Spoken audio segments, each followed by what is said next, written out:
everyone in the server with it, and then I can get back to work. For those of you who are watching this as a VOD, welcome to the stream. I am doing an experimente by streaming in the middle of the day as opposed to at the end of it to see if anyone's willing to come by and watch me do resource grinding. I don't know if anyone will show up, but at the very least, I will get some work done. Paste it in the group.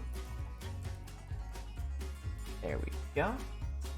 And off I get. Alrighty then. Howdy, farmhands. My name is Gata, and we are back on the Mercury SMP server. I did a little bit of an unrecorded Discord group session last night for just members in my community, and we went around and we collected a bunch of stuff. Let me show you what we all got from last time. So let's see. I think, yeah, we've got about halfway through this first double chest of hay bales, so that's good. Beetroot's still very lacking. I gotta find a way to automate that. Potatoes are overflowing. Carrots, again, exactly one stack. One full double chest.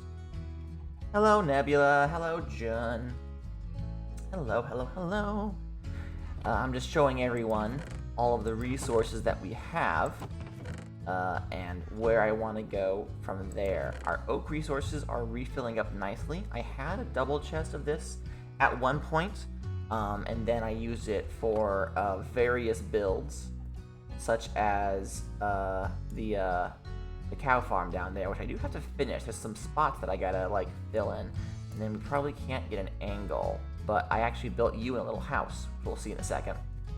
But we did a lot of tree chopping last time we streamed yesterday.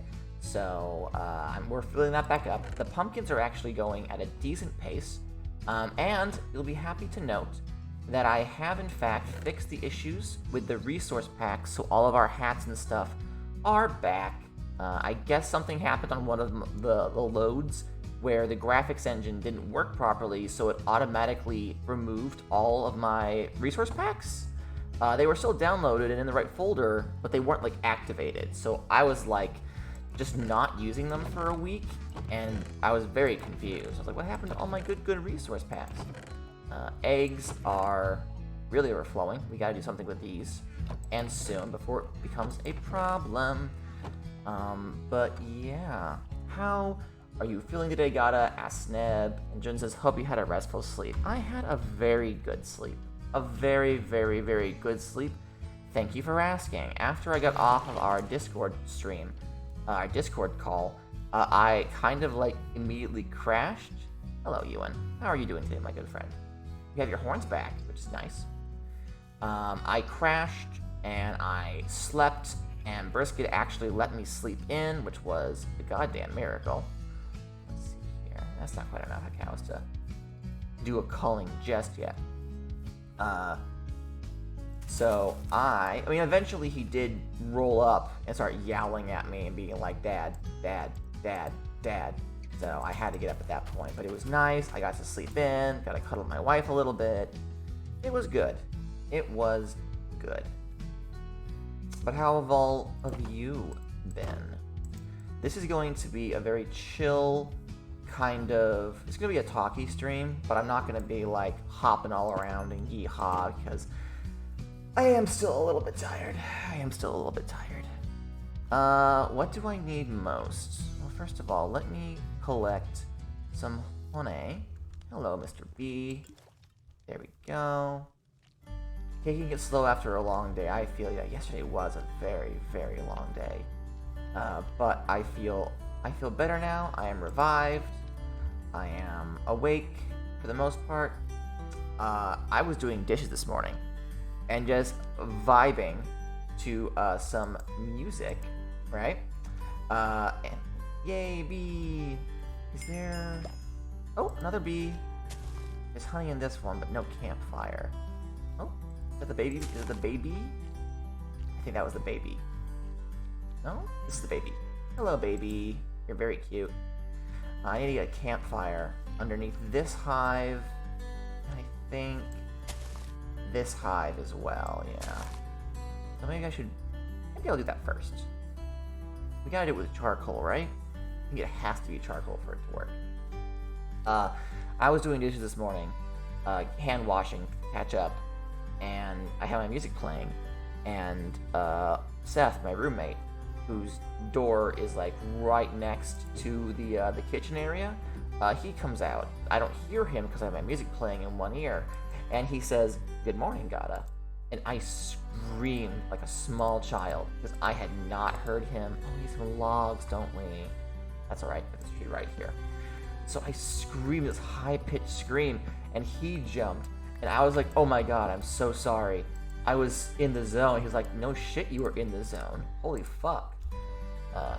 Campfire. Oh, do I not have the recipe for a regular campfire?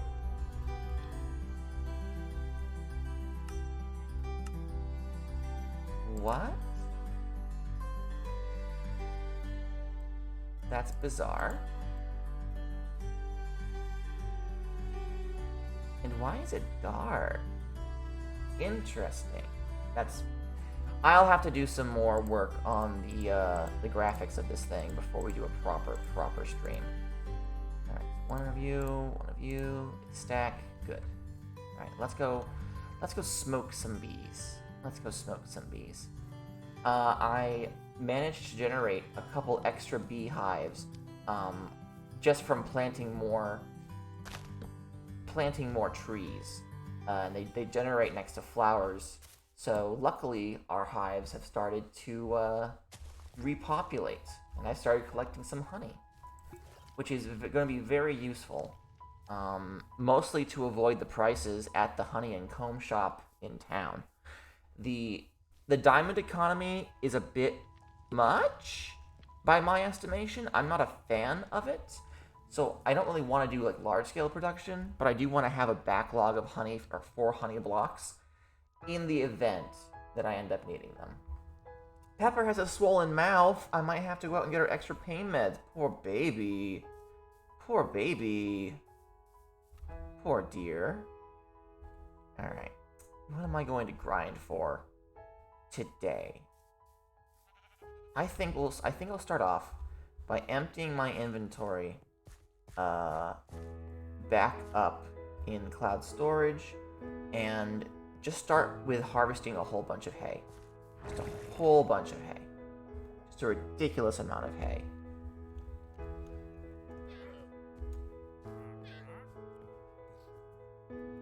Oh golly gee. What are you doing up there, good sir? I don't currently actually have a way of getting on top of the cloud, so that's a little upsetting. Alright, let's just dump all of this.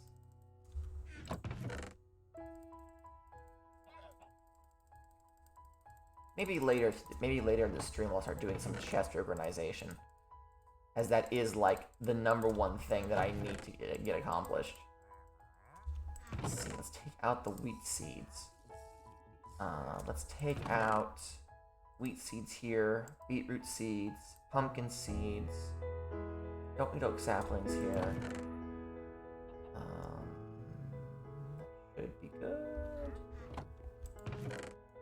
Wheat seeds. Beetroot seeds. I'm collecting all the extra seeds that I have in my chest, so that when we go down to the wheat fields, we can go ahead and pump them in to get more bone meal going.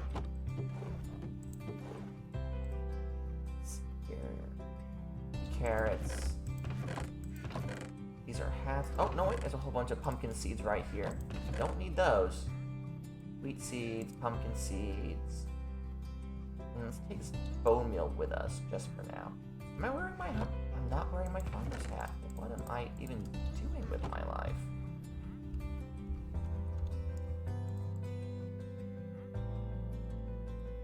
There we go. Much better. All is right in the world. Hell yeah. Let's get some sleep. And then we shall go down, and we shall begin harvesting our fields. I've been looking into ways to automate the harvesting of my crops. It's not as easy as it once was. It requires me to have a very specific field just for the generation of crops, and apparently it doesn't work with wheat and beetroot, which is very unfortunate, because those are the things that I want, you know? Here we go, get started, and let's, got an empty inventory, let's get to work. Let's just get straight to work. Nothing quite as relaxing as completely and totally emptying out a field full of grown crops, in my personal approximation. There is a mod that I used during my 1.12 modded Minecraft series, Eggshell Acres, which is where the name Eggshell Acres comes from. There was a mod, I think it was like Mr. Crayfish's vehicle mod, that had, when I started playing with it back in 1.12, had just started adding like farm vehicles. I haven't checked on it in quite some time. Last I knew, going from 1.12 to future versions caused some significant problems with Crayfish's code. So a lot of his mods were like all back into alpha states. Like, he had to like reconfigure pretty much all of it. So unfortunately, I was unable to bring the mod with me forward when Minecraft moved forward and I wanted to experience newer content. Those bees, man. Those vanilla Minecraft bees, I couldn't say no. You know what I mean? You know what I mean? But there was a tractor that you could ride around, and I picked my green, because of course I did, and you could attach onto the back of it something to either till the land beneath you, or you could put seeds into it and it would automatically plant as you drove around. And I had a great deal of fun messing around with that, because like doing this by hand, like, you know, it's how you have to do it in Minecraft. But there's just something about like sitting in the seat of a vehicle and driving forward and looking behind you and seeing like rows upon rows of wheat being planted all at once. It was just so good. So good. Alright.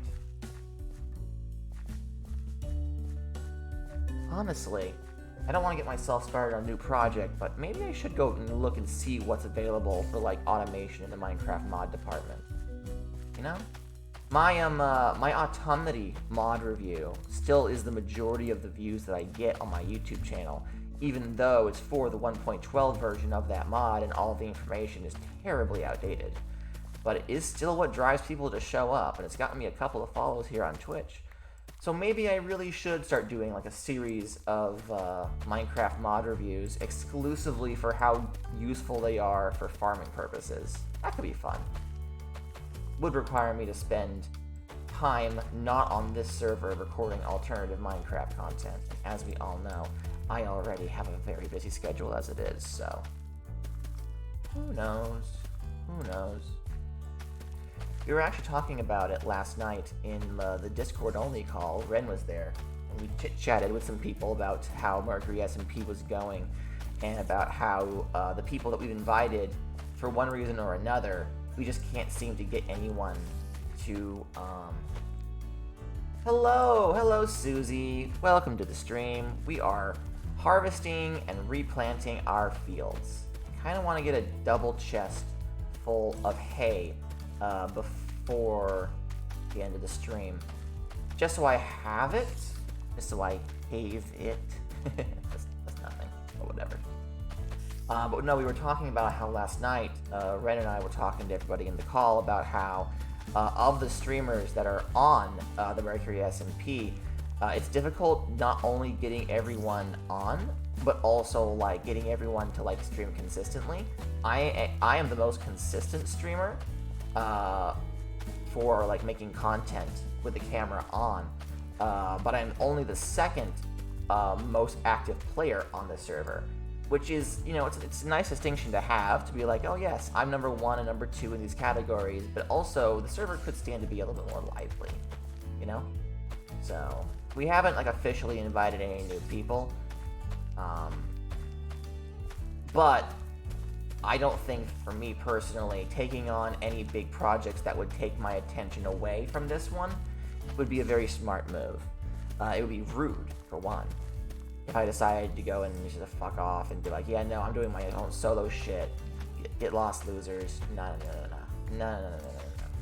So, maybe if we ever reach a point where Mercury SMP like goes offline for a time, I'll do some modded content to fill in the gap. But I don't think starting anything serious right now is in my best interest. I have this far to worry about, you know? I've got enough on my plate. That said, I do love me some Minecraft mods. Do love me some Minecraft mods.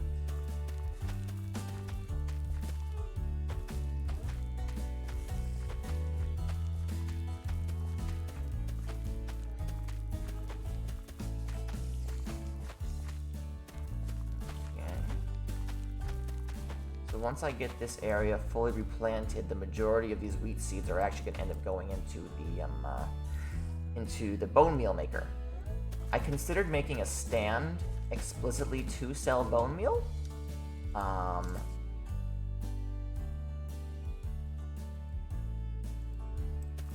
But I don't know what to charge for that.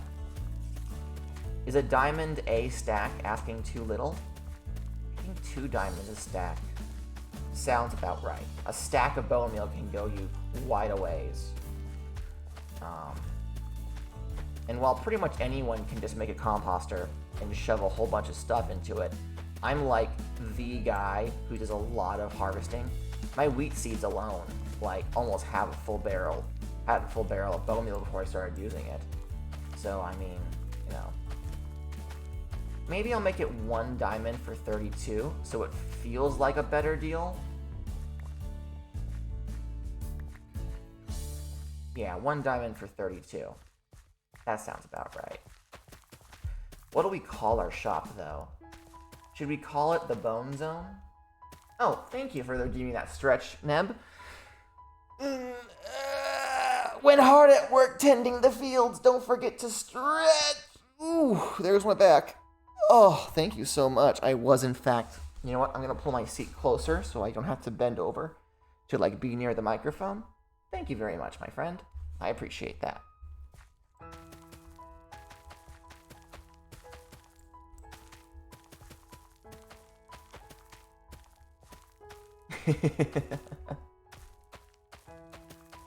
I kind of want to call the bone meal store that we make, because now that I've thought about it, I'll probably end up doing it, like this stream.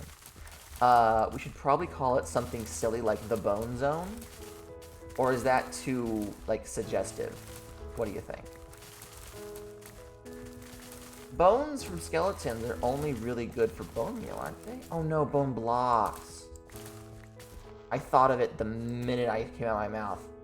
But there's something else that bones are for, right? Drink your milk. Drink your milk.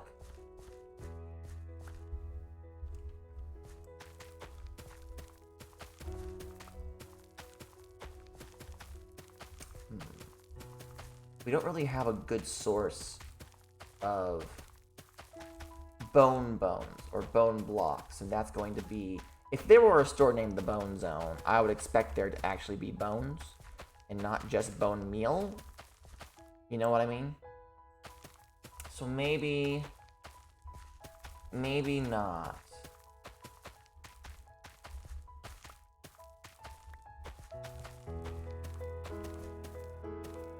What else would we call it?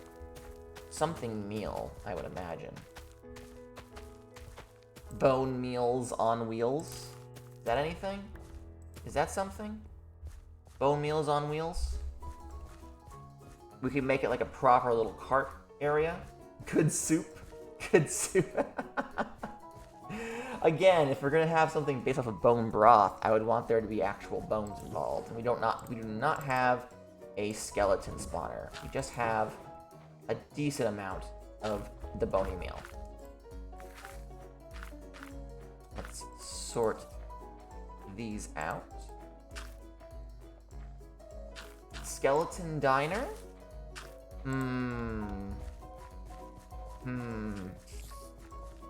Don't know. I don't know. They sell bone meals. That's actually cute. I like that. I wouldn't want to make a whole diner for it, is the problem. I think bone meals on wheels is probably my best bet, if I'm being honest with you. What happened here? Did someone come through and take a whole bunch of my wheat and then just not replant? And like, well, they obviously replanted it, but like, I didn't do any harvesting yesterday, and I was online in this area for ages. All of this should be grown. Unless someone came through and yoinked some and then fucked off. Which is, I mean, is valid. I have told people they're allowed to if they need to. Maybe I should institute a bit of a harsher policy if we're gonna, like, seriously be selling stuff to people.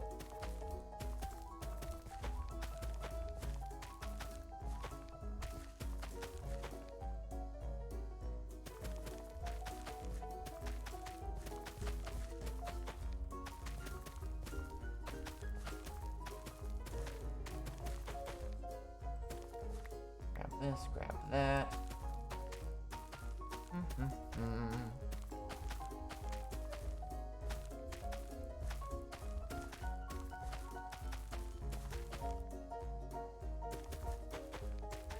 One of the things that I plan on setting up relatively soon is a automatic chicken cooker. I want to get a big KFC bucket built on the farm where the chickens from the eggs that are laid from the chickens up in the cloud are then turned into delicious meals for me to eat. Oh, what am I doing? I walked right by it. Oh, hello there, good sir. Please wait until I've... Yes, thank you. Alright, now if we trot. Oh, there's a skeleton. Really? How rude. Ooh, that almost hit me. Let's get the heck out of Dodge. I got so used... The server actually was set to daylight only. Time was stopped, so we could do some recording for the Minecraft Championship Rising video, which you can watch on Raglan's channel, by the way. Prince Raglan on YouTube. The four of us, me, Raglan, Ren, and Mocha, have formed Team Mercury, which we are going to... Oh. We have applied to be a part of the Minecraft Championship Rising event, which will be next weekend, whether or not we get in. I plan to be there in the chat watching to see all the wonderful people who did make it in. There's a lot of very talented people who have applied. Just making sure there's no extra wheat in any of these chests that I forgot about. Yep, here we go. Knew it. I knew it. And this is where I dumped all my stuff for the time being. Pretty certain all of these are completely empty. And this is where my valuables are. Okay. Good. Let's craft up some hay blocks real quick.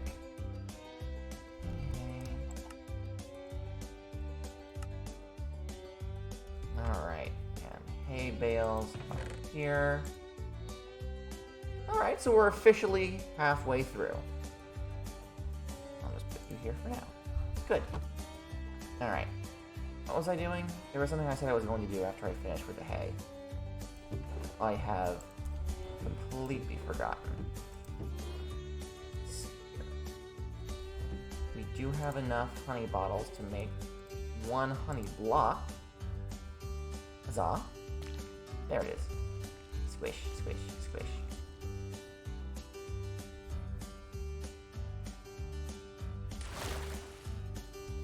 There was something I said I was going to do, wasn't there? What was it? Oh, the fucking bone meals on wheels. What a fool I am. Yeah, let's go ahead and collect some resources back in the cloud storage. And let's go build that. I don't think anyone else has built anything in Jericho since we streamed yesterday. Oh, hello. Don't mind if I do.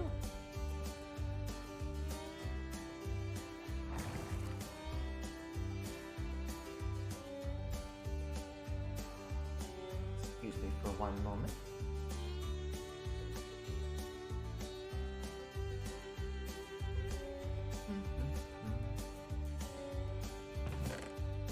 Normally I do all of this stuff off camera. Not because it's uninteresting or anything, but simply because, well, no, it's a little uninteresting if I'm being honest with you. It's a little uninteresting if I'm being honest with you.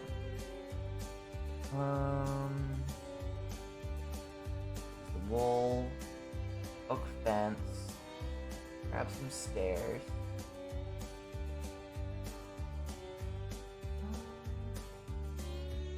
I will want, got some planks, got some sticks so I can make signs if need be. Grab this thing of bone meal while it's here.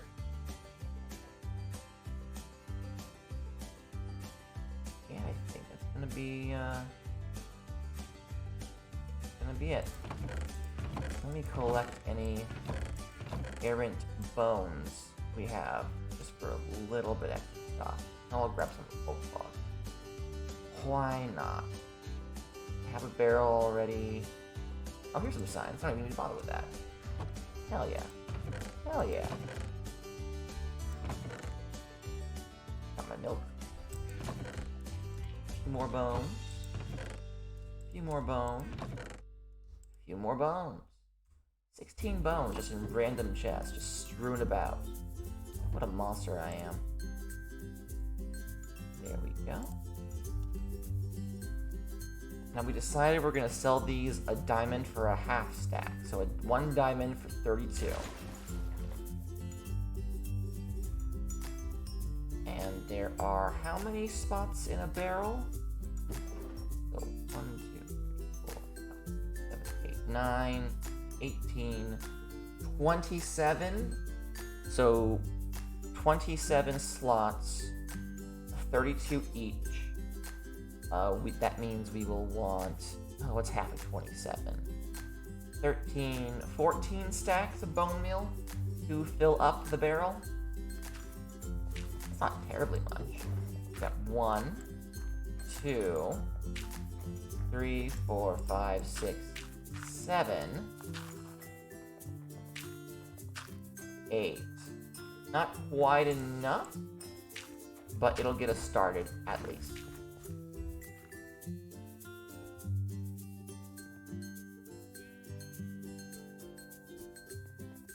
Worst case scenario, I go around and harvest a whole bunch of carrots and then slap those back into the composter.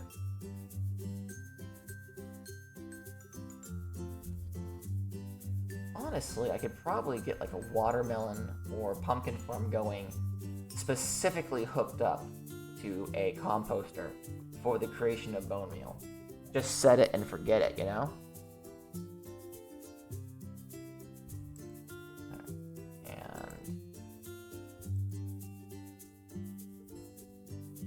Really?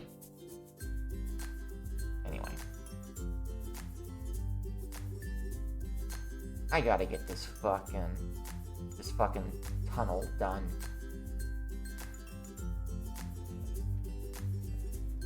I've put it off for so long. For no good reason either. You know?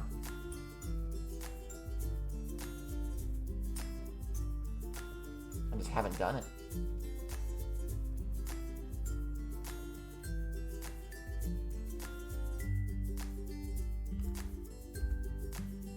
My ADHD is like, oh, it'll be so cool when it's done, but I don't want to do it. Shut the fuck up, me. How dare I be the only thing standing in my way? Who the hell do I think I am? Alright, I highly doubt, why is this door open? That anyone has purchased anything. I never actually finished putting any of the stuff in here, which might explain something. No emeralds. No emeralds for hats. No emeralds for oranges, or pears, or desserts. No one's bought a thing. Someone has put a grass block there? This is where I put the extra shit. Okay. Fun. Alright, let's head over to Jericho, around this way. Find a good spot to put bone meals on wheels.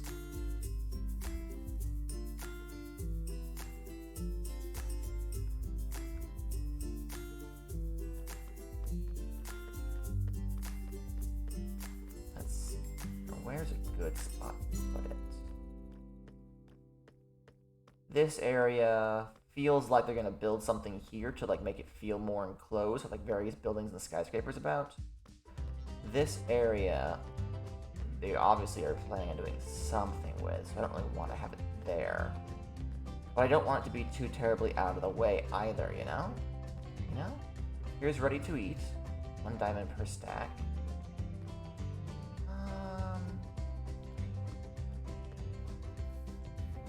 This is the little bastard who eats the grass.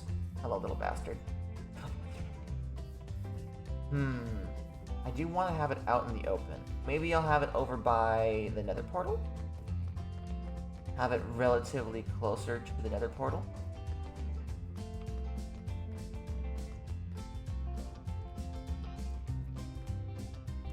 This is just a sheer drop, huh?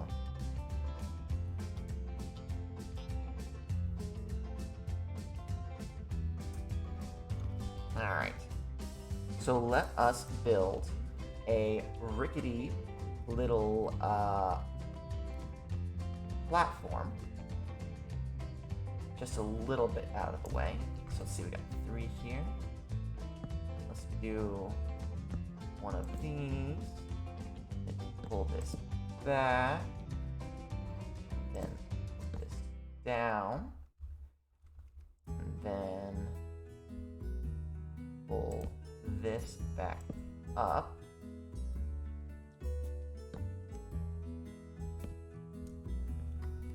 So it looks a little rickety and not necessarily terribly stable. And then here we shall build up a little platform.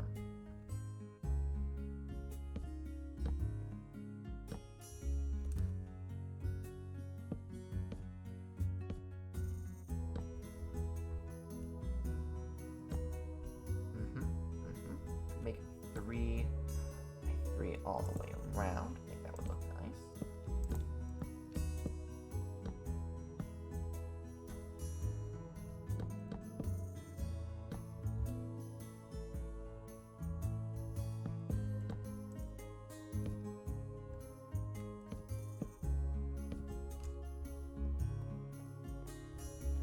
Alright, yeah, this looks okay. I like it, I like it. Now for the wheels part. Boop. Boop.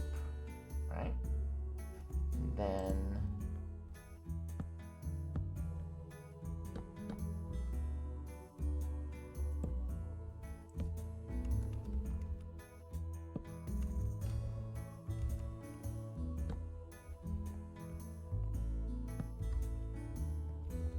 I think what I want to do is have buttons. That looks vaguely wheelish, I think.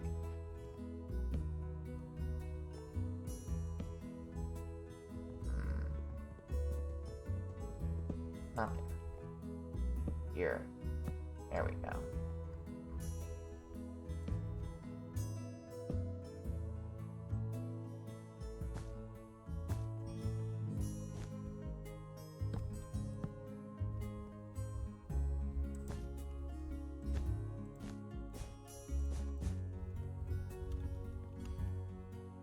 Alright, doesn't look terrible. We take the barrel and we set it here. And then a little sign that says 1 emerald for 32. And then where should the sign be? I think right here. Bone meals on wheels. There we go. Then we do like so.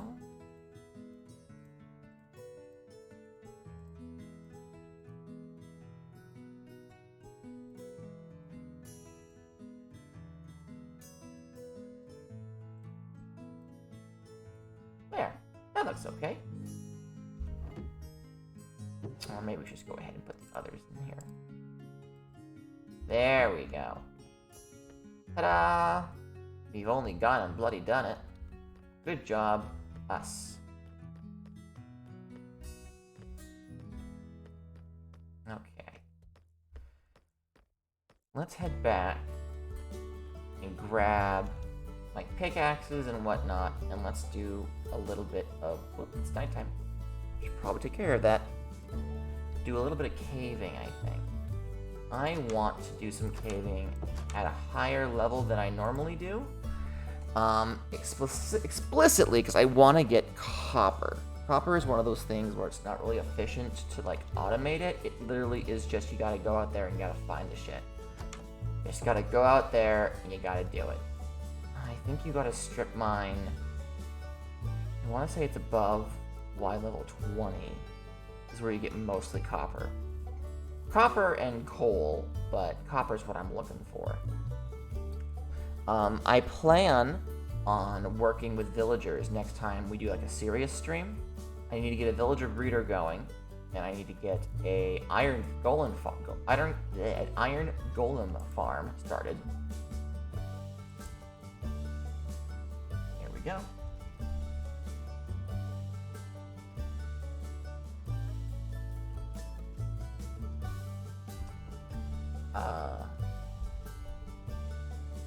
So getting stuff like iron and gold are not necessarily like immediately on my docket, but copper is one of those things where I want to use it for building. I don't have a lot of it. How's your dog doing, Jen? Has it cost you a lot of money? 4 copper here. Oh, some more bones I missed. Michelle Crichel hats. Okay, I gotta clear this up. One of these days.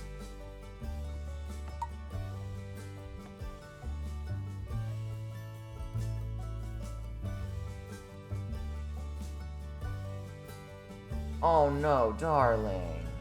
Oh no. Have you contacted the vet? Asked what to do about that. I don't think there's much to be done until she heals.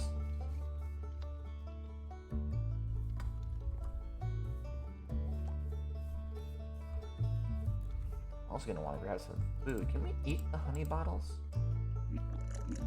Ah. Oh, advancement Winnie the Pooh. Oh, that's cute. Poor dear. Poor dear. You are a good dog, Dad. You're doing everything in your power to make sure that they are comfy. Good for you.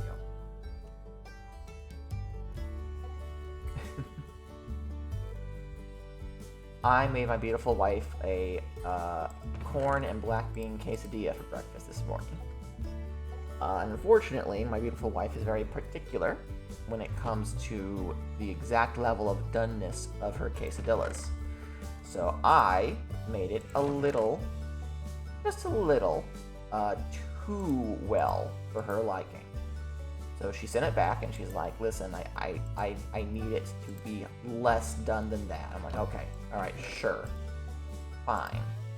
So I had to make her a second one. Well, I ate the first one. And I made her the second one, and I cut it into pieces, and I brought it to her, and she said, oh, you're a good husband, you know, as she does.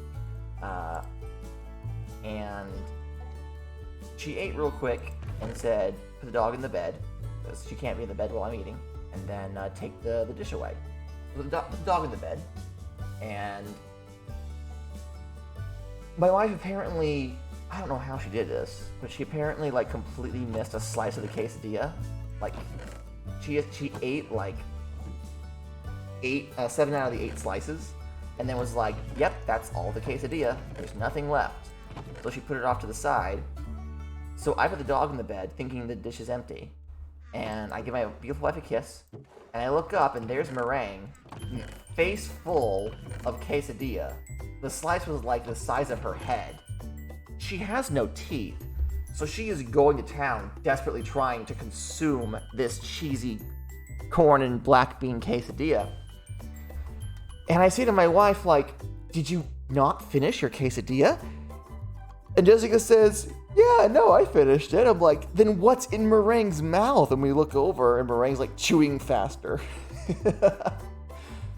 I had to retrieve the majority of it, but there was like a chunk that she'd already like softened up enough that she could like actually like enjoy it. So I'm like, okay, you know what? That's fine. All that work you did, you deserve that piece of the quesadilla. So like, there you go, girl. There you go. So Meringue was a happy camper. Let's see here. We got plenty of iron, but we need to get more copper than this. Let me actually convert these into blocks.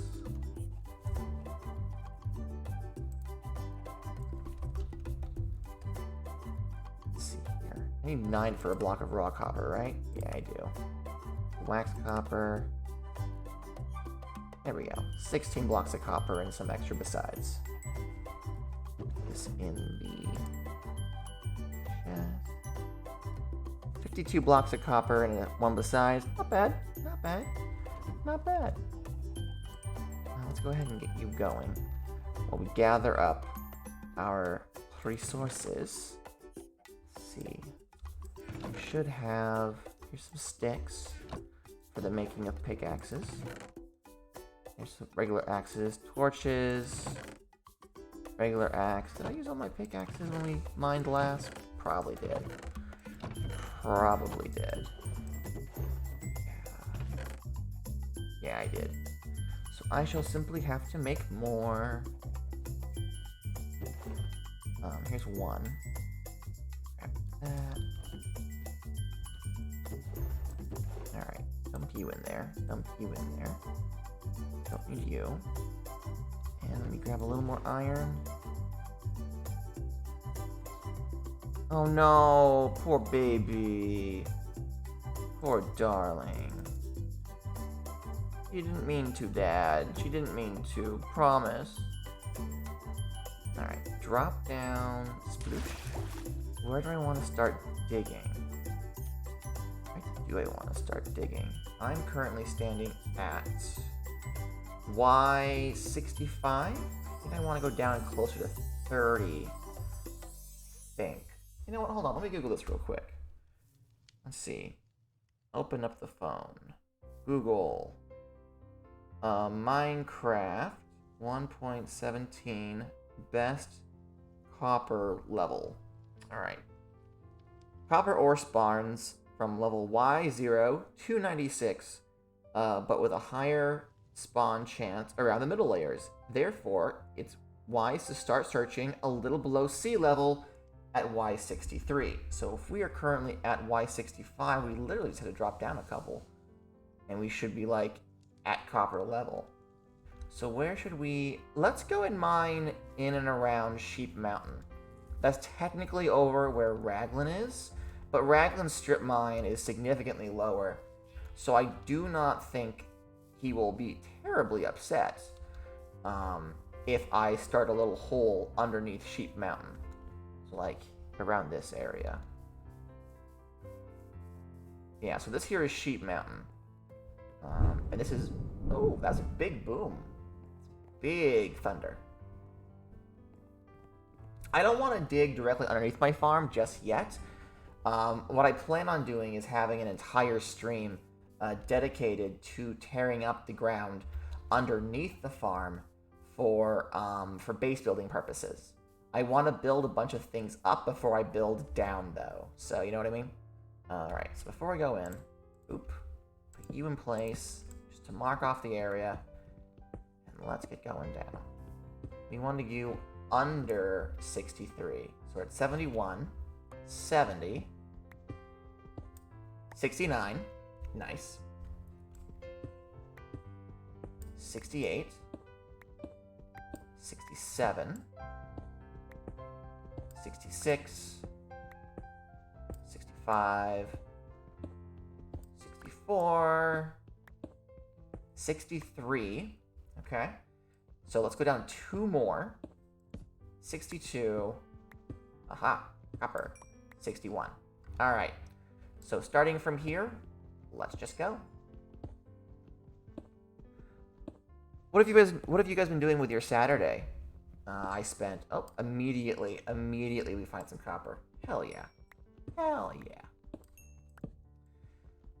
Aside from cleaning, I've done nothing. I've been doing a lot of thinking, though. A lot of thinking. Every once in a while, I'll get the urge to make a TTRPG. And sometimes it's like... it's like the sculptor seeing the person trapped in the marble, right? They just look at a hunk of marble and they can, like, in their mind's eye, they perfectly know what they're going to make from it. Sometimes it even becomes a compulsion where they're like, I have to make this a reality. And sometimes I'm like that. My Smashing Brothers was very much like that. It was a single bolt of inspiration that I could see the figure in the marble, and I'm like, I have to make this a reality. Other games that I write, it's more of I have a sensation, a feeling in my gut, and I think to myself, I don't know what this means, but I'm definitely feeling it, you know? So then the journey becomes trying to figure out, one, how to describe what I'm feeling. And, oh, well, that's not ideal. I guess we have to go down one little further then. Let's close you up.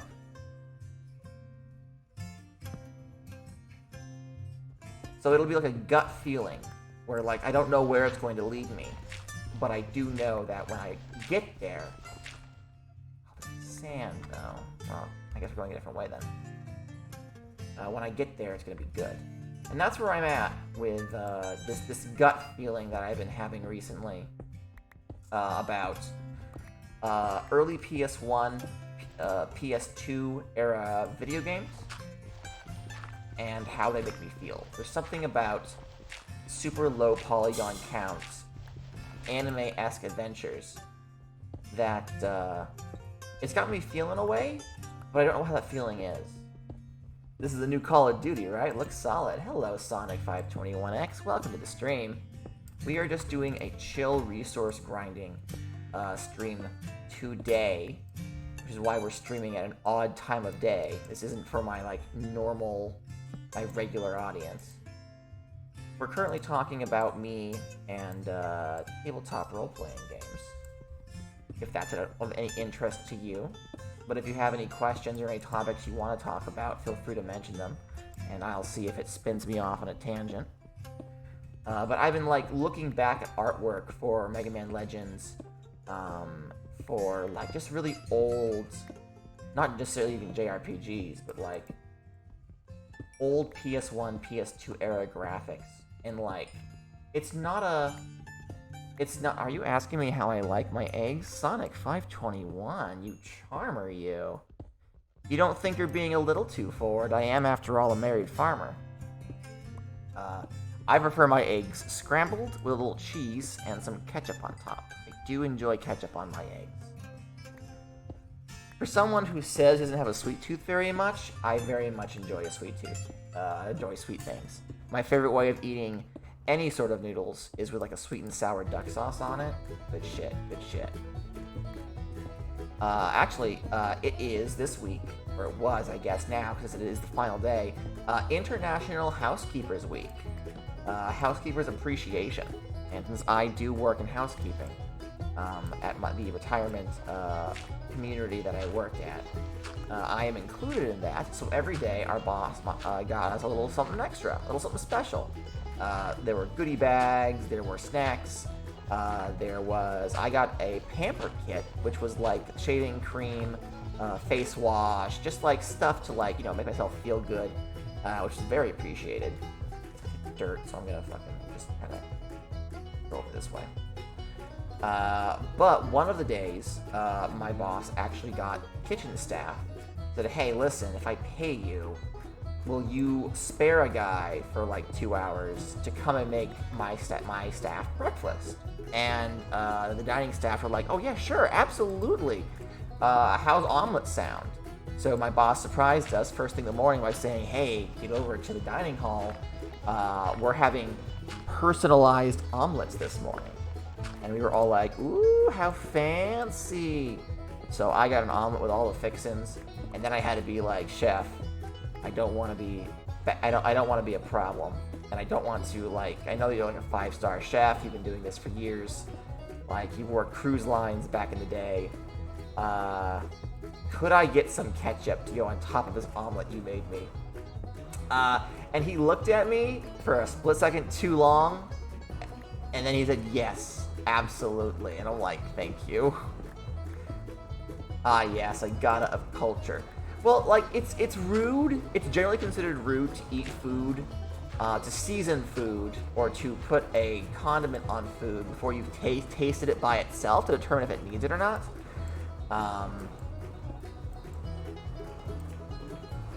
But also, like, I just like my eggs with ketchup on them, man, you know?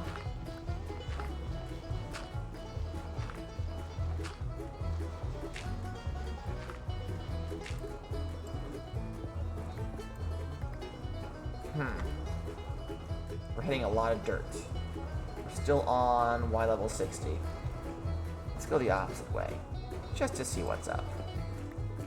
It has started raining like a mofo over here.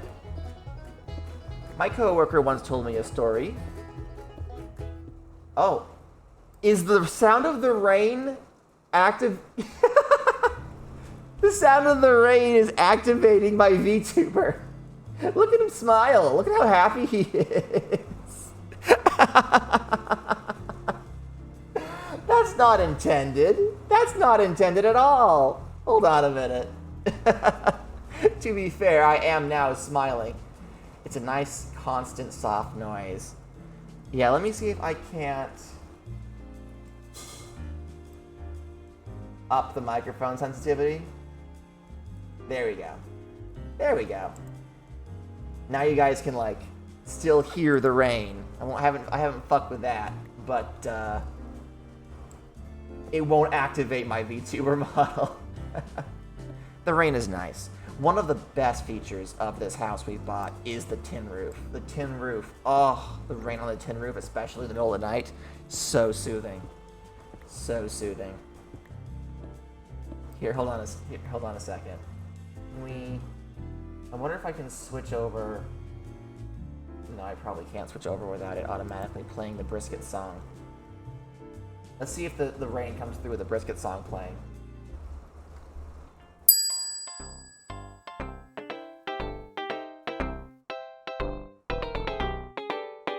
How comfy is that? The soft rain going on in the background. Brisket sound asleep in his cat tower. He's doing a snooze.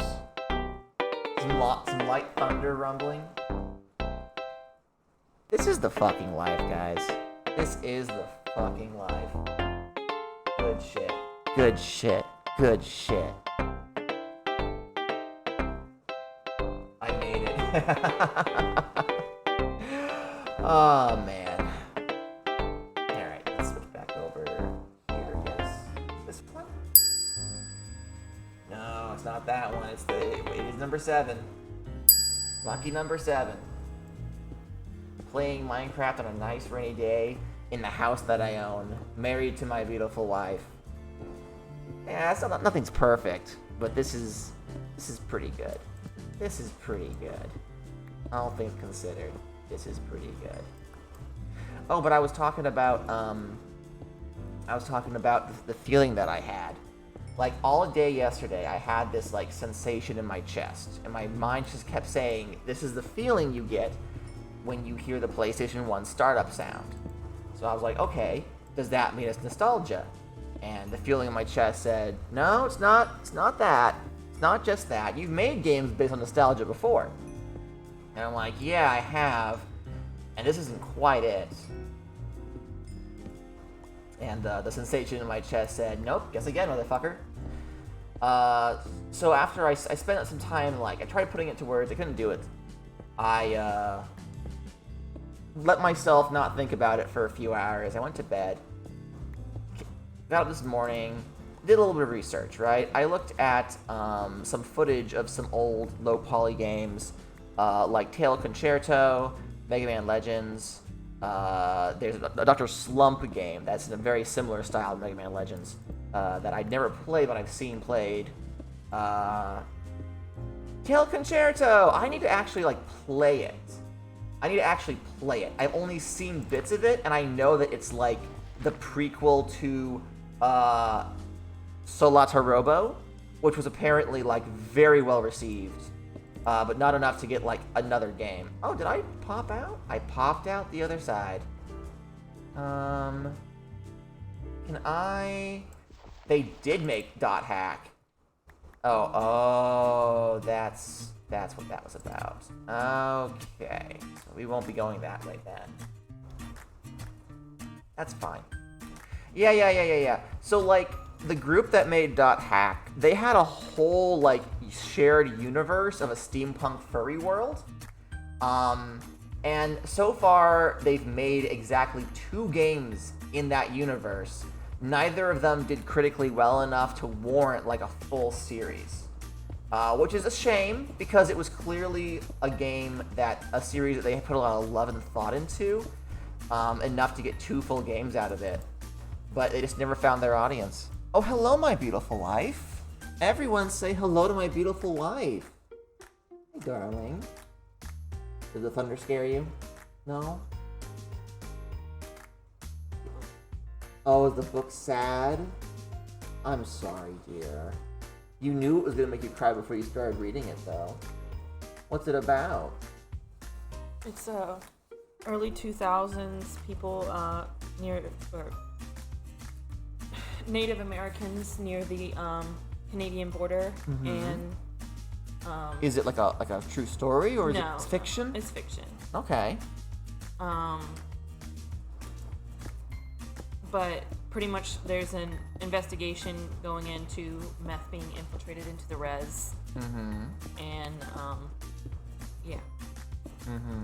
And they're trying to track down, like, why and how this meth is getting there, and how it's affecting the community.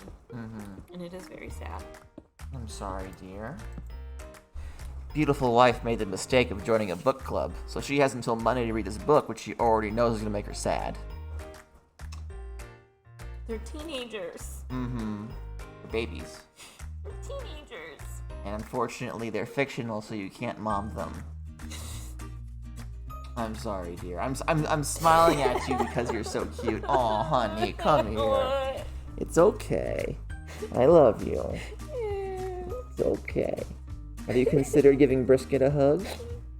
He's a fuzzy wuzzy kitty, and he's sleeping ever so nicely in the tower behind you. My poor dear. You gotta stop reading books that make you cry, darling. You do this to yourself, you know.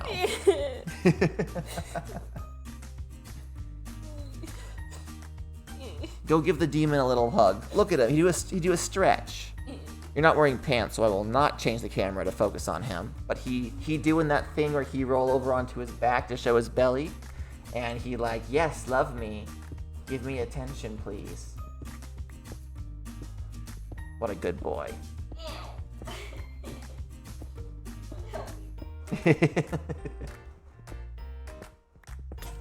Nope, there was that big axe.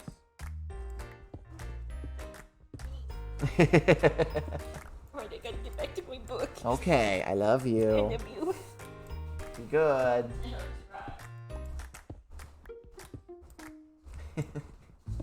I love my wife. She's so good. So good.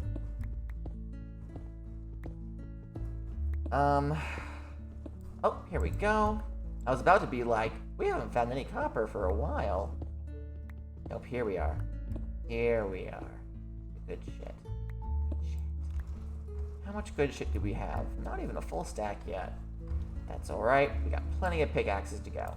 And I think we actually may have a surplus of raw iron at the moment. So we can keep on trucking. We can keep on trucking. Uh-oh. Dort? Dort?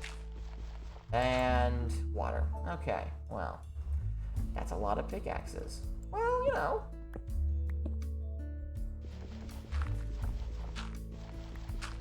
Oop. Wait, this way.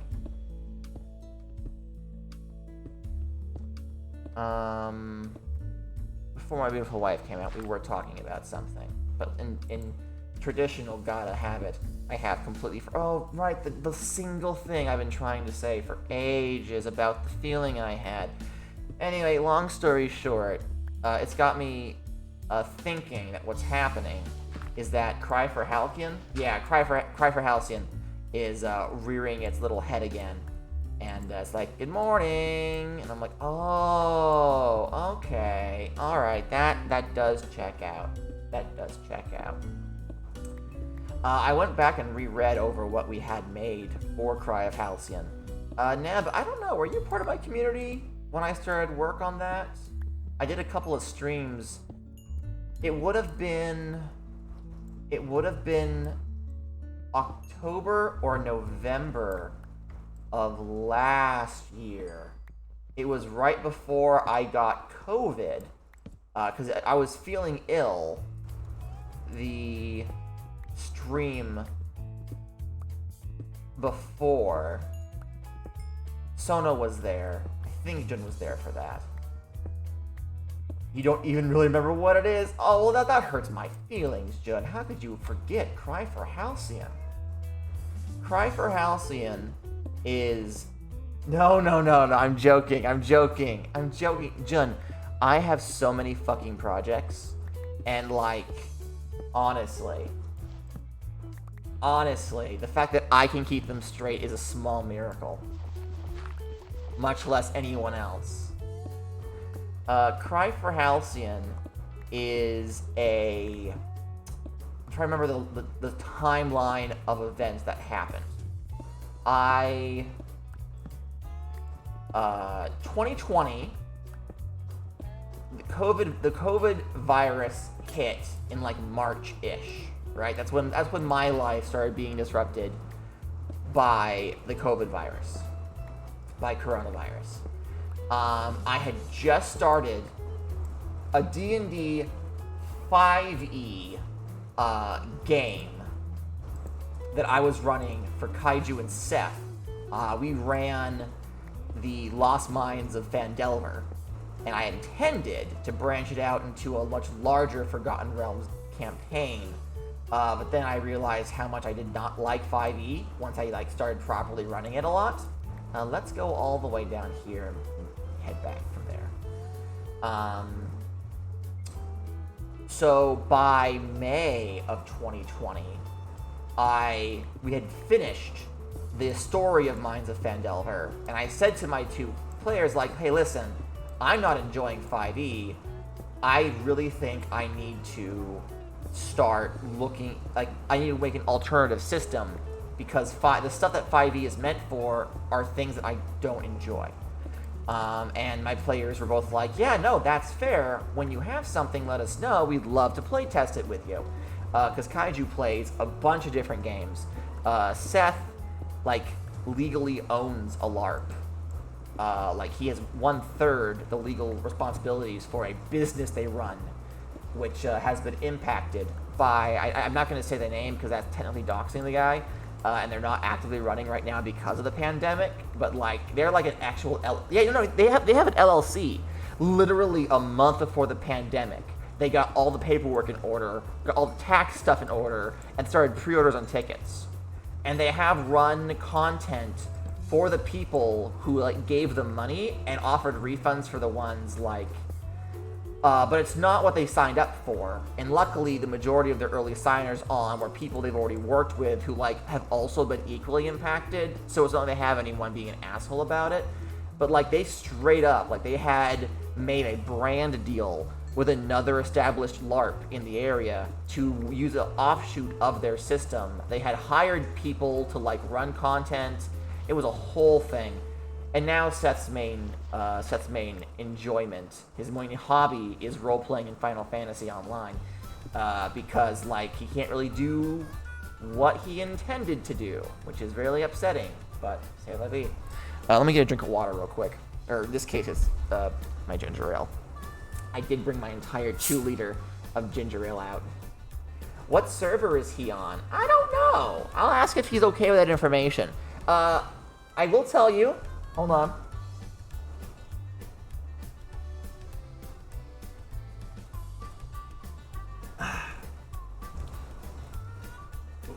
Pardon me. If you ever meet a character by the name of Keanu Reaver, that's him. His character is Keanu Reaver. Yep. Yep. Yep. Everyone and their mom loves Keanu Reaver for the name alone. He gets so much attention. Just because. So yeah, so Grapple, man. So I went to the drawing board and I was like, I'm gonna make a game system. And I tried a couple of things. Mostly I said, I'm gonna do what Forgotten Realms does and just take all the cool shit that I like and jam it into a setting and then make a game based on that. And it started off being very medievalish, basically D&D with common writers, and I was like, no, this ain't working for me, so I scrapped it. The second game that I tried making was called Cry for Halcyon.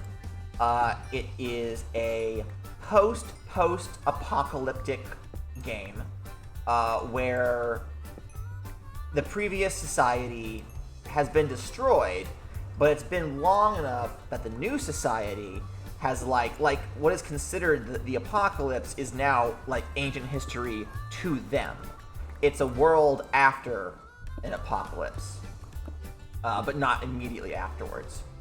And the premise is that it's basically Monster Hunter, but everything's robots.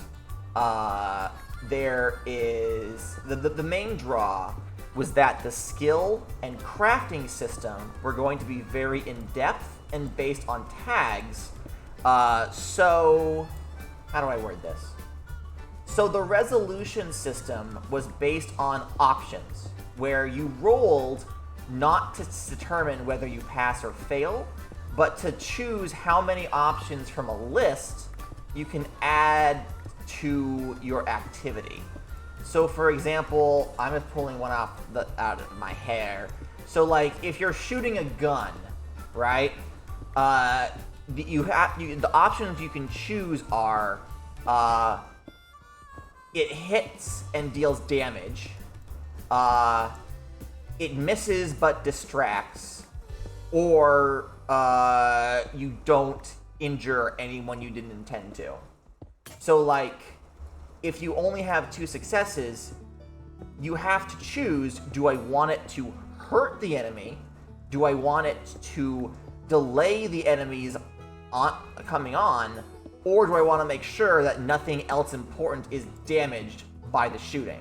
And if you only have 2 options, that means that very Monster of the Week. It was my attempt to make a D&D-esque combat-based, powered by the apocalypse game. And I won't say that I didn't succeed, but what I ended up making was a very wordy,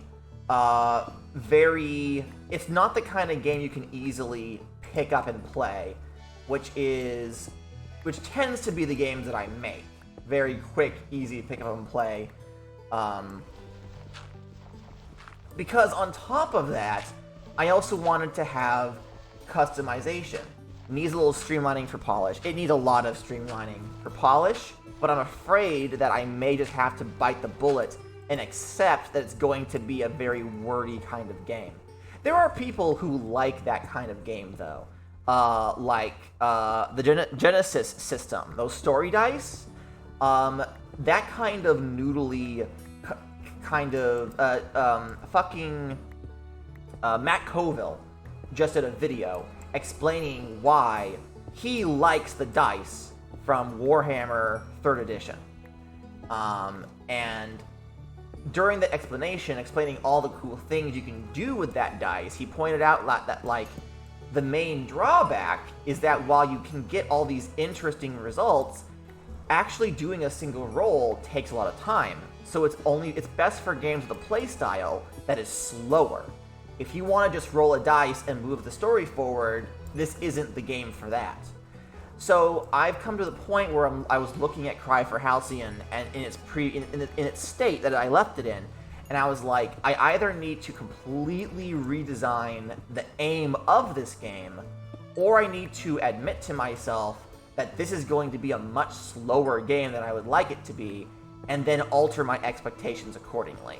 There's nothing wrong with a bulky, overweight dice resolution system as long as the genre you're trying to emulate and the kind of playstyle that your game is meant to create, like, takes that into account. If you know it's going to take a solid 2 or 3 minutes to determine whether or not someone actually succeeds at a thing, then you have to have a game where you don't want to be making split-second decisions. Does that make sense? The cat just knocked over the trash can. Give me 1 second. Brisket. Brisket. Get out of there.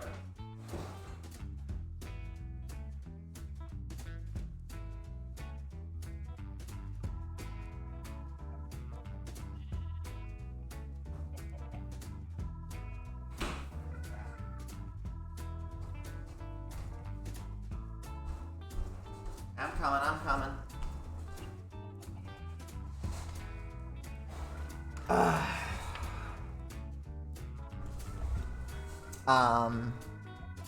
But I really firmly believed, not even in like the lore of the world I was imagining, but like the play style I was imagining, where it takes 3 separate character sheets to keep track of all the stuff you know and all the things you can craft.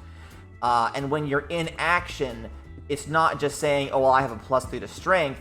You can be like, well, I installed the fire chip into my boots, so I have flame walk on my movement, and my weapon, I trained during the last downtime, so I now am a sharpshooter, so I can run and gun at the same time.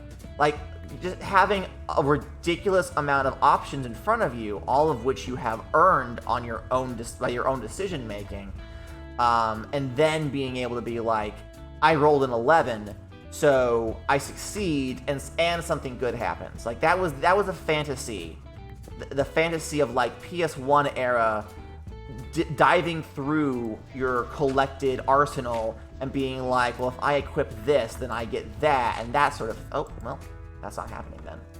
That was the fantasy that I was like envisioning. Oh, we've collected a lot of cobble, and not near as much copper as I would like. Not near as much copper as I would like. So yeah, I don't have any like concrete plans. I am lost. I have no concrete plans for how I'm going to like make this happen, because, and you're gonna laugh at me, I'm technically also writing another Mario role-playing game right now. I was tapped by the Marioverse guys. They brought me into a server, and we're like, we love tabletop role-playing games in Mario, and our main server is all about combining Mario lore into maps and stuff, so why not make a game where we can use that? So low-key, I've not been directly developing it, but I have been chiming in with my knowledge on resolution systems and pointing them to systems that I've read that do things similar to what they're like asking for. One of the things they were suggesting was platforming. We had a long discussion about platforming in tabletop role-playing games, and my stance was that platforming as a genre is kind of a red herring. The enjoyment of platforming isn't always about distances and jumping and whether or not you land on the platform. It's about quick and skillful challenges, and like succeeding at those challenges. So, because like if in a game where distance and like movement speed and stuff is important, those are war games. And that's where you have miniatures on a board with an actual, I've seen people, like, playing Warhammer use actual, like, measurement tapes to determine, like, how, like, if their thing can, like, hit far enough, and then they'll argue over whether or not they're measuring it correctly. And that's not good for, like, a Mario game, where the question is, can I vault over the Goomba and land on this high platform? Like, figuring out, well, my movement speed is this, and I'm running this quickly, and all my... The fun is in being like, here is an immediate challenge. I have cleared that challenge. Here is another immediate challenge. I had cleared that challenge. Oh shit, I missed that jump and I lost a life. I'm gonna do it again, but this time I'll be better at it, you know? So, like, a lot of people were like, but Mario's about jumping on stuff. And I'm like, I had to be like, is it though? Is it though? Platforming is very hard to emulate. So what you have to do is, instead of emulating platforming, you have to find out, like, what in your monkey brain do you receive from platforming, and then add mechanics to emulate that. If, for example, someone wanted to have an adventure that takes place over a bunch of bottomless pits, then the issue isn't, again, distance and speed and movement. It's, you are confronted by a bottomless pit. What do you do? And then you roll, and you're like, well, you made it, you're dangling off the edge, and now there's a whole bunch of Goombas coming. Like, you know what I mean? You know what I'm getting at? There are ways to aesthetically include the trappings of a platformer without having to make the mechanics one-to-one recreate what you think a platformer is. So we had that discussion, and it was very interesting, because not all of the people in that group are designers, but they have played and researched a ridiculous amount of Mario.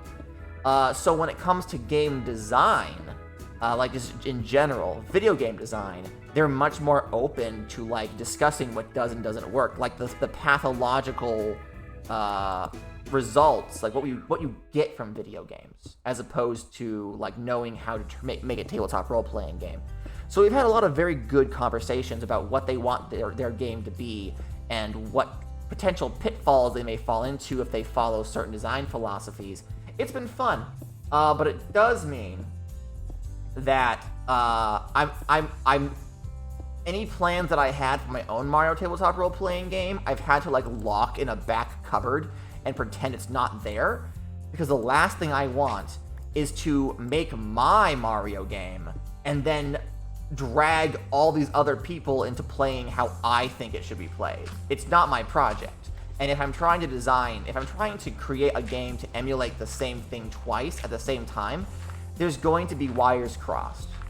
Because, like, when I was making Cry for Halcyon, one of the reasons why it's so heavily powered by the apocalypse was because I had just come off a long bender where all I wanted to fucking talk about was Interstitial.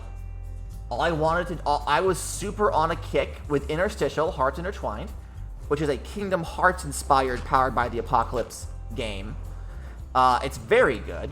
It's written by Riley... What's their last name? I've forgotten. There are two Rileys that I follow who are game designers. One is Riley Rethel, and it's not Riley Rethel. It's Riley... Fuck. I'll find it. It's Interstitial, Hearts Intertwined. Good game.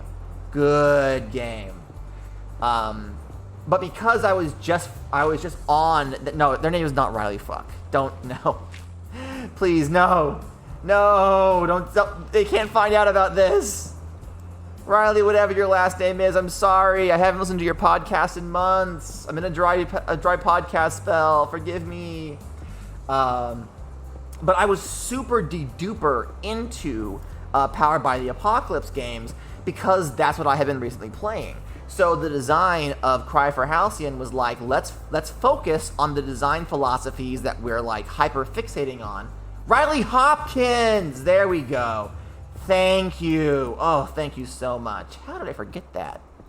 Anyway, so if I were to, like, get into a design philosophy with this other group's Mario game and then try to make my own Mario game, I'd end up making the same Mario game twice, or I would get into a kick with whatever my Mario game's design philosophy is, and whether I want to or not, all of my input on their Mario game would tend to veer towards that. And that's not fair to them. So what I plan on doing is sticking around, chiming in on their Mario stuff for a month or two, wait until they have, like, a good design philosophy to, like, cling to, and then step back. I might help them, like, make their PDFs and stuff, because I know how to do, like, design. Oh, we got a bot. As one does. Alright. Hello, Brisket. Are you causing problems on purpose?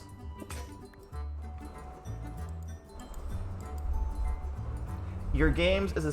Oh, your skills as a game designer are spectacular, and I love listening to your brain go. Thank you. Thank you so much.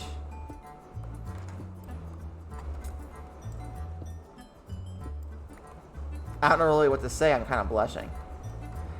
I believe in my skills as a game designer. I'm definitely not the best by any means. I'm not going to create the next great American novel or anything. But, like, the games that I write are fun for me and the people who I run them for. I have never had any complaints. Critique, yes. But complaints, no. I've never had anyone play one of my games, to my knowledge. Maybe there's people out there who have, and they just haven't told me. But I've never experienced anyone play my games and their response being, this sucks. I've been told my play style requires more of this. I think one of the most interesting points of critique I ever received was actually from Rocky when I was originally releasing beta builds of Butterfly Blue. And the input that I got from Rocky was that I should add cosmetics. And that was strange, because Butterfly Blue... Yeah, you know, Rocky Impossible Coin Rocky. Yeah. Nothing in the mechanics of Butterfly Blue at that point had anything to do with cosmetics. There was no equipment system. There was no keepsake system. Eventually, we ended up doing a keepsake system, which is still, you know, a big question mark at the moment, because I've stopped developing Butterfly Blue for a while. But their feedback was, like, completely out of... Like, it wasn't unwelcome, and it wasn't, like, rude, but it was very off the wall. As a designer, at no point had I really seriously considered adding, like, cosmetic equipables to the game I was making. And yet, I was talking about critiques I've received from my game design. How I've never had anyone tell me that my games are shit, but I have gotten some very bizarre critiques that is really, like, I learned from them. They were interesting. And the one in question was Rocky Impossible Coin, asking for a feature that had nothing to do. Oh, how did I get talking to Rocky? Oh, well, it was back during the time period. It was on Twitter. It was when I was first releasing beta builds of Butterfly Blue, not just to people on the Discord. Because remember, some games I wait until the game is done before I release. Others, I do consistent releases with frequent updates as I develop it. So I release it in a beta state to be like, here's my proof of concept for what this game is going to be, and I'll be expanding upon it so you can follow it. Both What's So Cool About Bing Bing Wahoo and Butterfly Blue were released in that manner, in the beta test manner, the Steam Alpha manner. Whereas Smash and Brothers and What's So Cool About Vampire Vigilantes, those games were not released until I considered them done. Updates were made to a couple of to Vampire Vigilante specifically, but like when I released the game into the wild, it was with the intention of never having to add to it. So Rocky read an early version of Butterfly Blue and asked for cosmetic items, which was fascinating to me as a designer, because at no point did I imagine that cosmetic items would factor into the game at all, and yet here was a player, or a potential player, asking for it outright. It was very bizarre, and in the end, I determined that was simply because collecting weapons and armor and stuff and like equipping it is how Rocky likes to play role-playing games. So it wasn't this game is lacking this mechanic to make it shine. Rocky was coming from a place of, this is what I consider to be fun, so if Gata adds this, it will be fun for me. Which isn't always true. This is what I like, yeah. It was fascinating for me to hear because it came out of left field, but also because a lot of times I'll ask people what they like, and they just won't know. Especially with cakes. Getting critique on cakes is, alright, bye Neb. Getting critiques on cakes is like pulling fucking teeth. Most people don't know, people know that they like cake, but they don't know enough about why they like cake, or what it is about cake, specific kinds of cake that they like, for them to put it into the English language for me to extrapolate information from. So far too often, I've spoken about this at length before. Far too often, I'll ask people, what do you think of this cake? And they'll say, it's good. And I'll be like, okay, well, what is it about it that you like? And they go, I don't know, it's just good.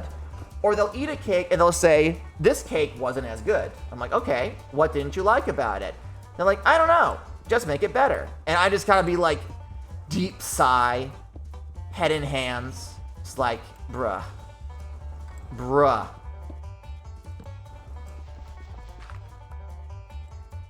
So when people like Rocky do say, this is what I like, this is what I want to see more of, I pay attention. Cosmetics ended up not being a big thing for Butterfly Blue. It might still be. I don't know. I have no intentions of going back and designing more on Butterfly Blue in the near future. I'm still taking a heavy break from that, especially if Cry for Halcyon is going to be like, hello, and demand my attention. But still.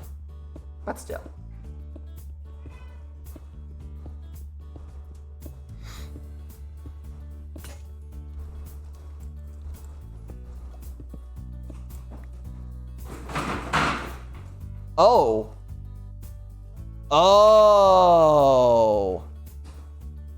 Brisket, leave that poor thing alone. He's just doing his job. So,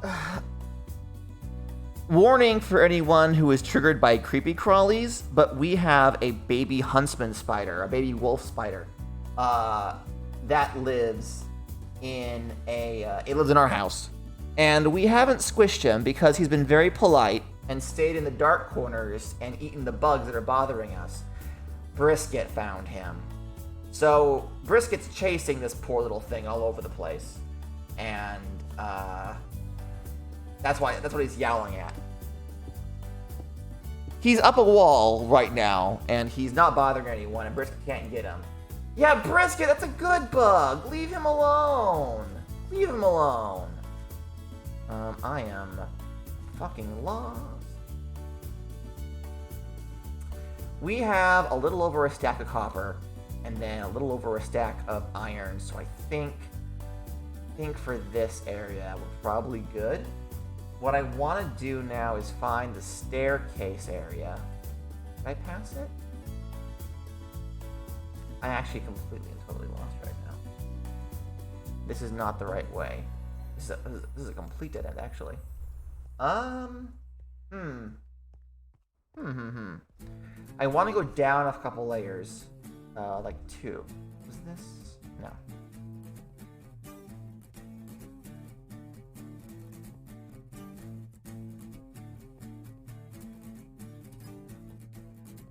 Where the fuck am I?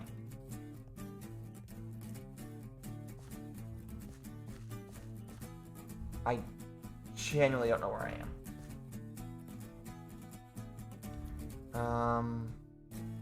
I'm lost. I want to go down like 2 blocks, and then do another strip mine right below this one. Okay, hold on. Ah, here's the staircase. Hot dog. Alright, so here is the layer. So I want to go down 1, 2, put down 1 more. Okay. Let's dig out this way.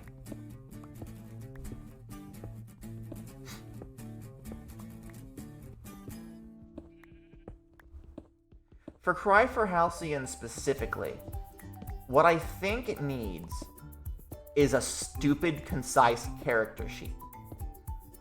What I need to do is, if I'm going to have a game that is meant to emulate multiple equipable objects you get from trawling through multiple menus, is I have to organize the menus in a way that once you've written the information down, it's all right in front of you. I need to find a way to take the amount of content required to make a character and then present it to players so that play is significantly quicker. Right?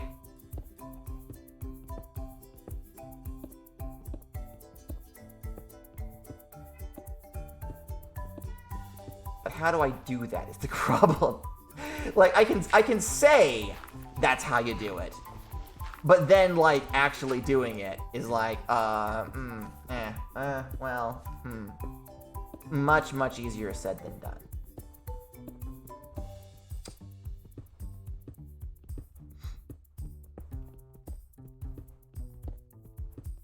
Ah, well. Either I'll figure it out or I won't. All I know is that I've been listening to a bunch of, like, 90s, early 2000s Japanese rock techno, and it has been giving me the good brain juices. Hello, what is this? Oh, we found a cave? We found a cave! Oh, I do love me a good cave. Ooh, that's a drop down there, and someone's been down there. So I don't know if it's really worth getting my hopes up.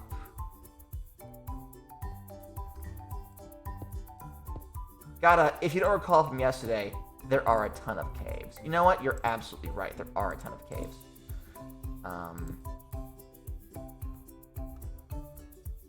But where does this cave connect to?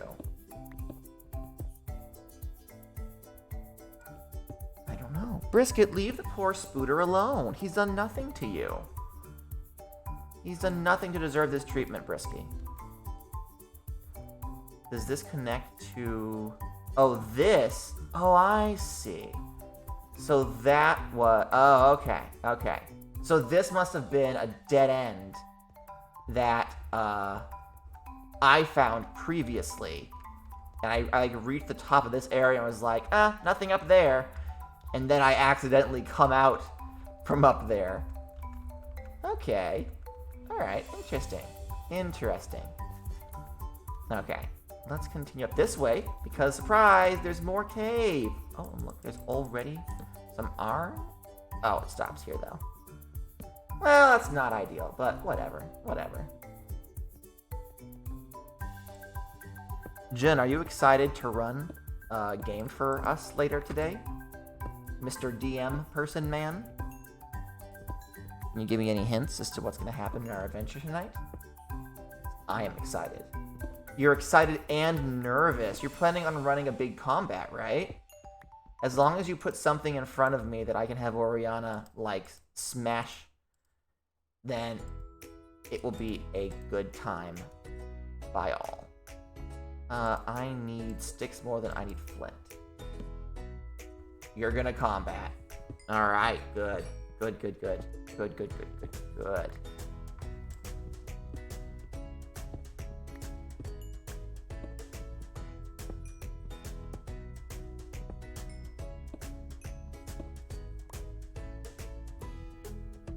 I am excited to have you run combat.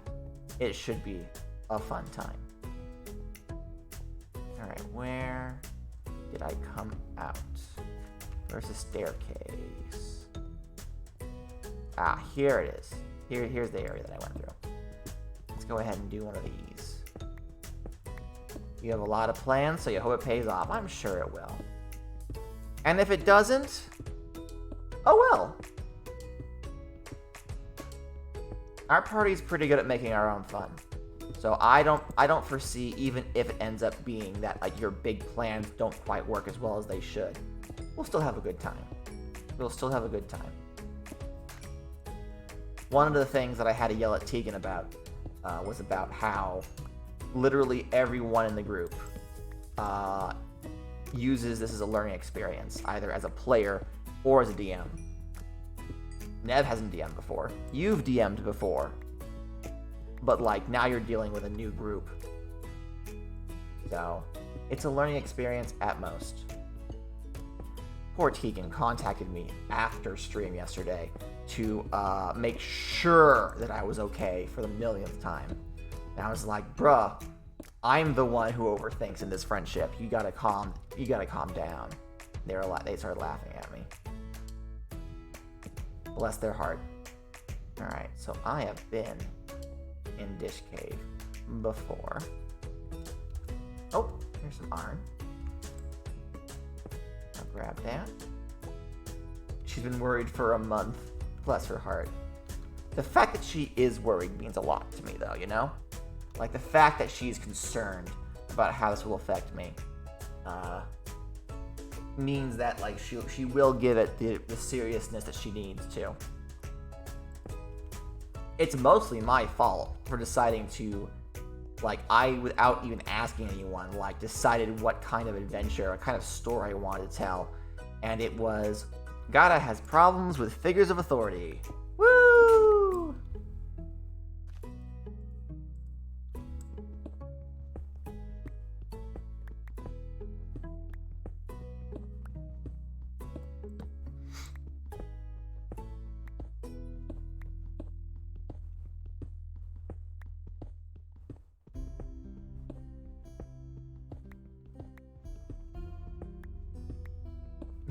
I appreciate that.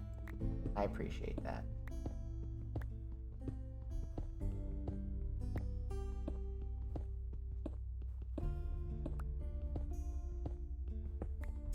Oh, I got a, this is a little behind the scenes stuff, but I got back the pricing for a commission that I had requested. Similarly to how Maple redesigned Farmer Gata a short while back, and I bought the design off of her. I have commissioned her to make a design of Beautiful Wife, because Beautiful Wife wants to have a little cartoon version of her to show up on screen when she comes and talks to me. Obviously, we can't get it hooked up to the VTuber thing, not without making it a much larger production than she intends it to be. But I have gotten back the basic price and gotten a tentative date for when work will start on that. So I am excited. Maple is very excited. Maple and Jessica are very good friends, actually. They like yelling at each other about My Hero Academia stuff. So when I said, "Oh yeah, no, I want you to draw Beautiful Wife," they were like, "Oh hell yes, oh hell yes." So that's good. And I am also in talk with C about getting some additional stuff for my VTuber model done in the nearest future as well. So getting some artwork done always feels nice. I can't get near as much commissions as I would like to have. If I had the money, I'd be asking someone to make me something every other week. But say la vie. I'm going to be asking C to actually draw arms. I want Farmer Gata to have his hands up to holding game controllers. I have requested for the first batch that I get a GameCube, Switch, and Wii U controllers in his hands. They won't do anything, they'll just like hang there. But at least it'll remind everyone that Farmer Gata does in fact wear gloves. I forget Farmer Gata wears gloves. You know? Like, and I am Farmer Gata.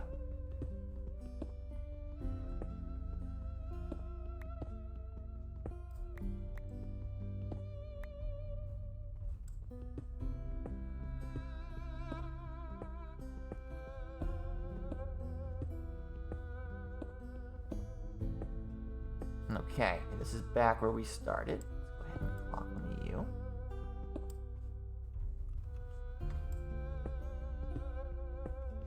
And continue on. We still have 3 full pickaxes after this one breaks. So we'll keep going until we run out of pickaxe.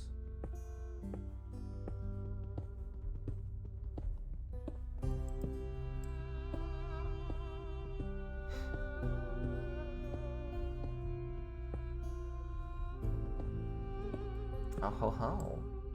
Oh ho ho ho ho ho ho ho ho ho. Have you watched anyone play the new Deltarune content yet? I have purposefully not. I'm not gonna say that I'm considering playing it for like a content thing, but I am kind of low-key considering like getting both chapters available, getting both chapters and playing through it on my own time. I've watched people play Deltarune, Chapter 1 when it first came out, but everyone's going on about Deltarune Chapter 2, and I'm like, I kind of want to experience this. But I do know that I do not want to disrupt any of my established programs to do like Deltarune content on the channel. Maybe someday I will. Maybe someday, maybe when they release chapters 3 through 5, Toby Fox has established that they were planning on releasing the rest of the chapters when they were done. But because of the pandemic, everything's been delayed. So they released chapter 2 for free, similar to how they released chapter 1 for free. And then they will release the full game for a full price once 3, 4, and 5 are completed. Which is very nice of them, I'll be honest with you. On Undertale's 6th anniversary, getting new Deltarune content is like every fandom's dream, you know? Like a date hits, and then they're like, oh, also, have a free new game. Like, that's good shit. That's good shit right there. So maybe once the full Deltarune game is available, I'll get both Undertale and Deltarune, and we'll play through both games in their entirety in one marathon. Because believe it or not, I've also never actually played Undertale. I've watched so many people play it, but I've never actually played it myself. I love Sans Undertale. I love his character. I love his song, but I've never actually like interacted with him in a game before. Unless you count Smash, of course, but that's neither here nor there. That's neither here nor there.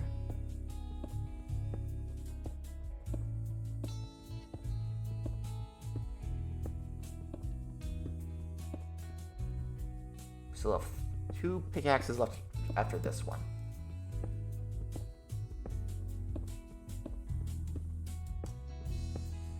What I really ought to consider is setting up a creeper farm. There are enough cats in the village nearby that I could feasibly get even one level of a creeper farm going, but, you know.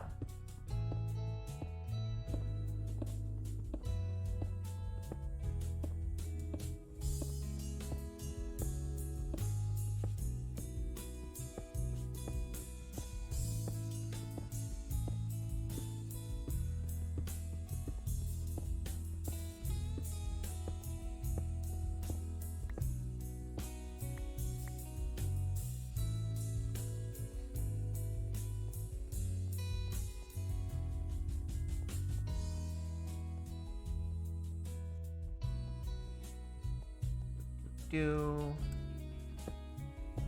over here and then keep on digging.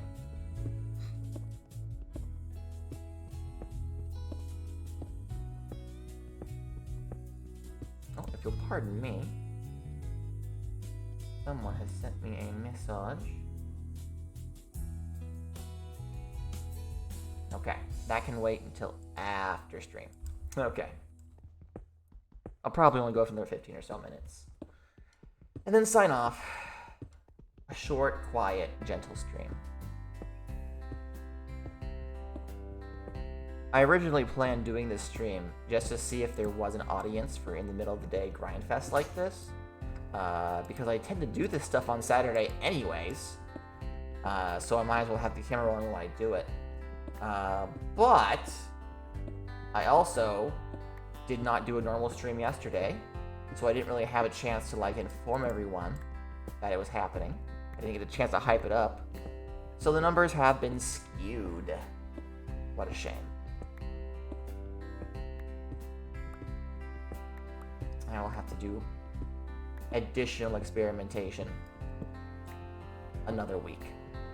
Because next week, I will not be streaming on a Saturday at all. I'll be running the second half of that Mario 2-shot, which, now that I'm thinking about it, I should probably write the other half of that Mario 2-shot. And then, fingers crossed, if all things go well, the Saturday immediately following that, I might be a contestant on the Minecraft Championship Rising event. So I will be streaming, but I won't be streaming Mercury SMP. That's for diddle-dang certain.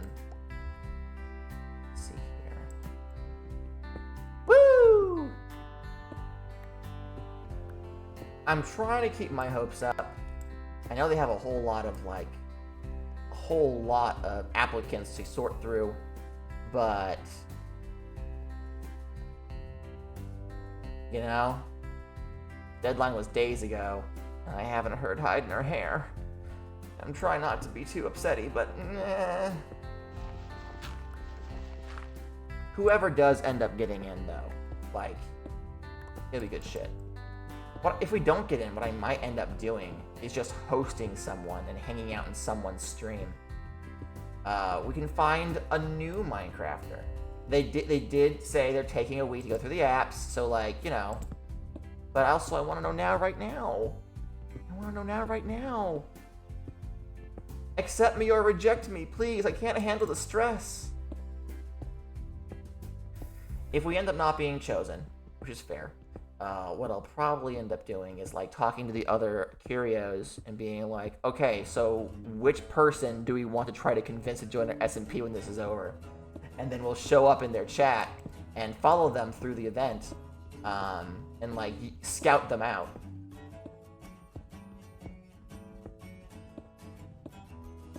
Might as well get something out of this whole shebang, you know? Oh, hello. What's this up here?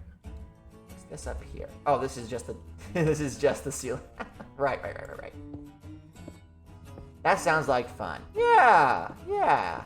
There's no, even if we can't like make those big connections by being on camera, the whole point of Rising is to make new connections with streamers, you know? I mean, I would imagine, if we were contestants, that other people would then invite us to stuff, you know? So, if we can't get invited, we might as well do the inviting. That makes sense, right? Right?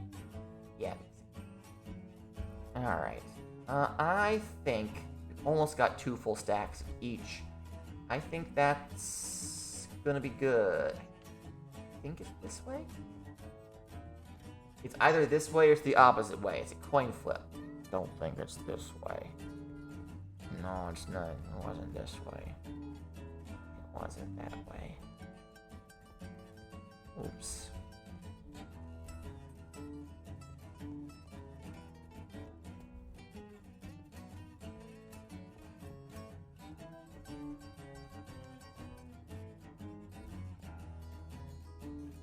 Or maybe it was this one. Oh yeah, that's right, because silly me. I took a block out to finish the tunnel. Alright. So let's head up. Dump all of this stuff into furnaces to get smelting up. Ooh, it's dark out. Ooh, it's dangerous.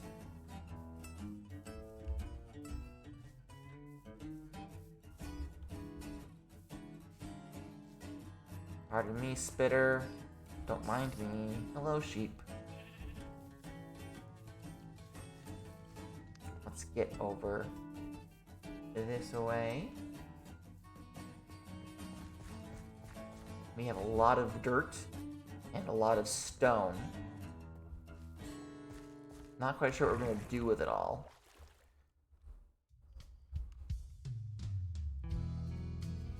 But we sure as hell do have it. Okay. That's all the cobble. Grab all the dirt. This is granite, gravel. Okay. Let's get this stuff popped in, and then we'll wrap up. I do need to do the credits because of all the music we played, but aside from that, we are, for the most part, done for the day. This was an interesting experiment. Don't particularly think it was as successful as I intended, but I had a good time hanging out with you, Jun. What I might end up doing... Am I happy with my haul? I'm content with my haul. It's definitely more than I had previously, you know? Let's take a look, see at the...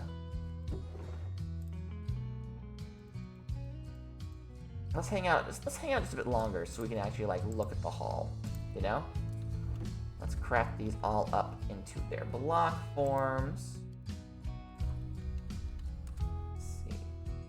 Block of iron, block of gold, block of diamond. Let's just show what we can make. Block of diamond, blocks of coal, lapis lazuli.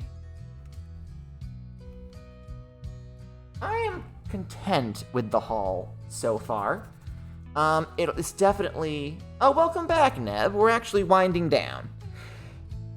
We're waiting for the items to smell. Oh, the partner wanted to snuggle. That's very important. I completely understand. Completely understand. I'll probably snuggle my partner once I am done with this. Oh, are you already complete?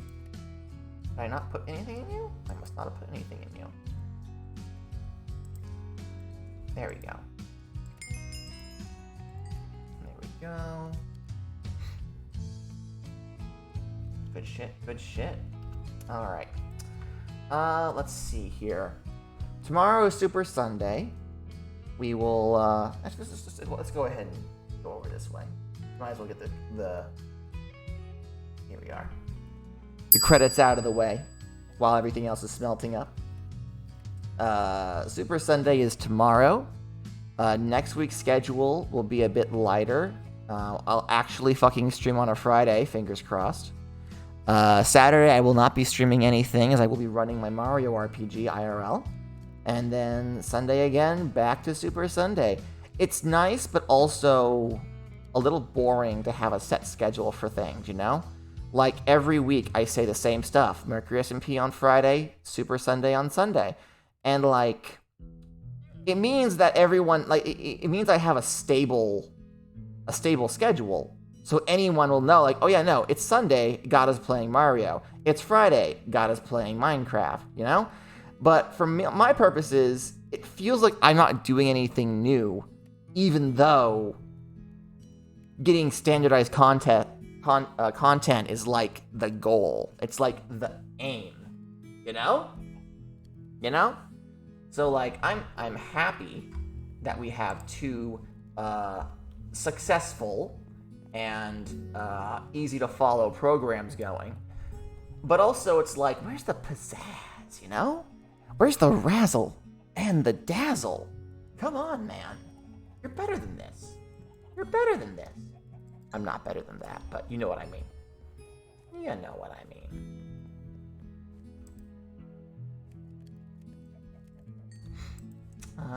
Let's see. We probably won't raid anybody either, if I'm being honest with you. Just because it is the middle of the day, I don't think anyone that I know is actually online. You guys probably have stuff you want to do that isn't watching Gotta Play Minecraft in the middle of the day. Oh, Tabatai is streaming Stardew. Okay. You want to go watch Tabatai? Sure. Why not? Let's wait until the credits finish and then we'll go and raid them, yeah? It will take a hot minute though, because the credits are very long. What I need to do is go back through my music and do a little pruning of songs that cause problems so I can, like, lower... God. It would help if Kevin McLeod didn't require me to include a link and a license for each individual song that I use.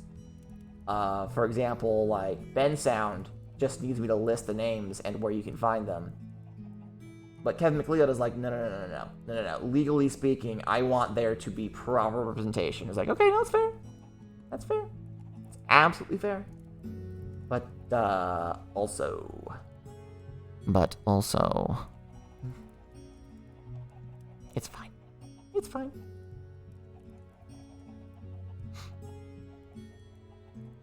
There's Peridot.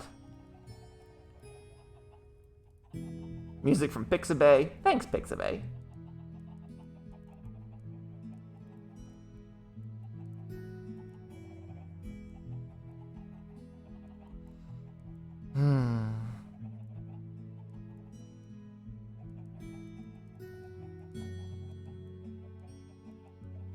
Damn, there's a lot of songs in this playlist. What the fuck?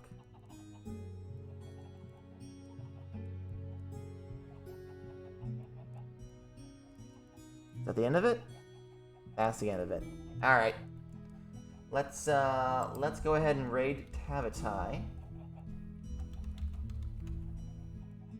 Is it just Tabatai? Tabatai baking. Whatever. We'll figure it out. I'll see you guys later. Bye, everybody. Bye-bye.